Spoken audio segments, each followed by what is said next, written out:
Bonjour. Dans cette vidéo, je te propose de décrypter étape par étape le fonctionnement d'une élection en France. Comment on s'inscrit, comment la campagne se déroule, comment on vote et comment les résultats sont comptés. Bienvenue dans ce premier épisode d'un format qui, je l'espère, va te plaire. Un espace où l'on comprend et où l'on apprend sur des sujets de société, qu'ils soient politiques ou économiques ou divers. 1. S'inscrire sur les listes électorales. Avant de voter, il faut être inscrit sur les listes électorales. En France, l'inscription est automatique pour les jeunes de 18 ans, s'ils ont bien été recensés à 16 ans. Mais elle peut être aussi volontaire, par exemple après un déménagement ou un changement de situation. Cette inscription permet à la mairie de t'attribuer un bureau de vote. C'est la première porte d'entrée dans la vie démocratique. Pour s'inscrire, il faut une pièce d'identité valide et un justificatif de domicile récent.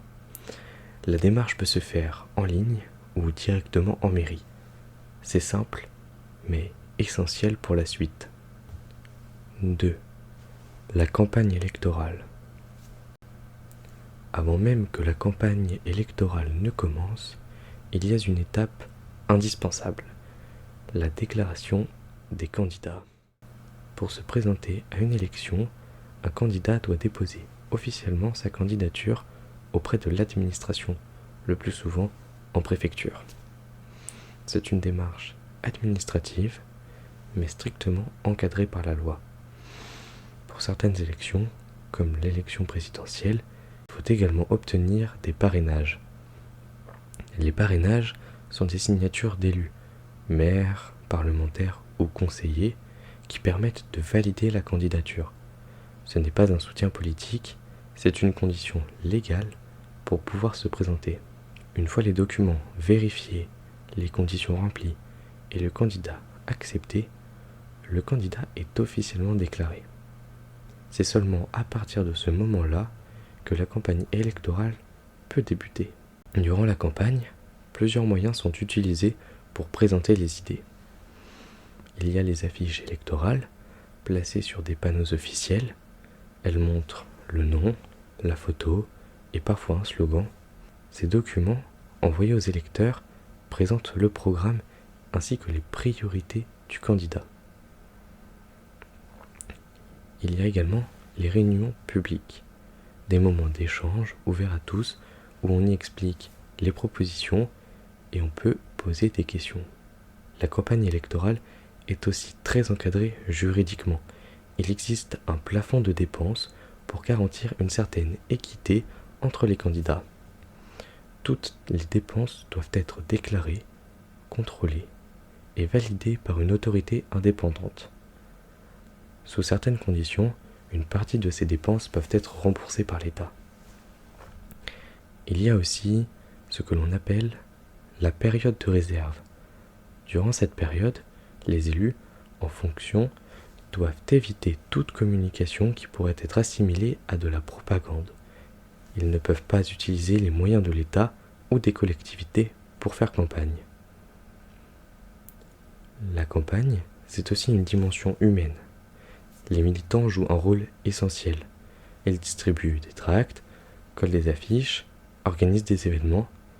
Ce sont souvent des bénévoles, engagés pour un projet ou des idées.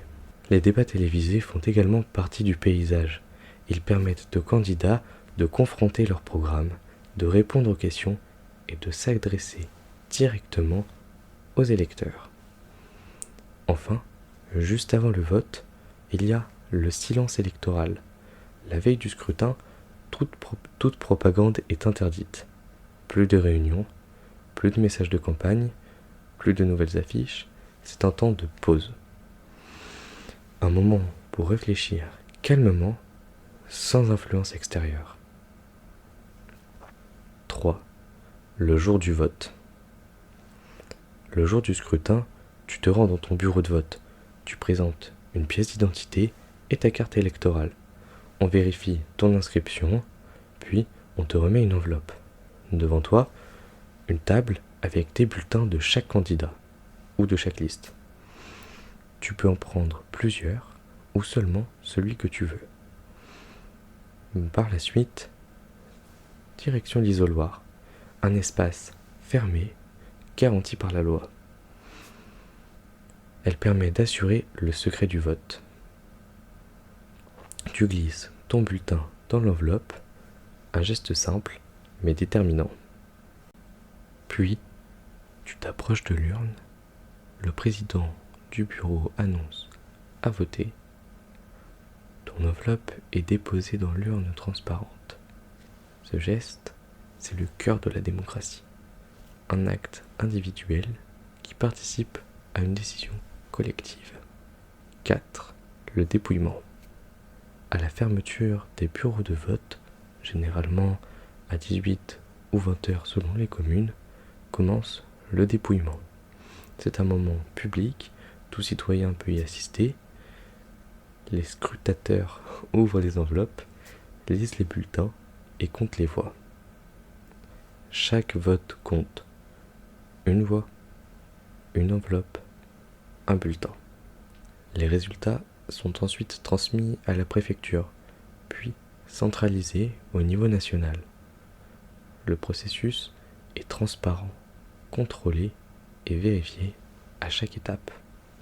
Tu connais maintenant le parcours complet d'une élection en France, de l'inscription à la campagne, au vote jusqu'au dépouillement final. C'est un processus essentiel au fonctionnement de la démocratie.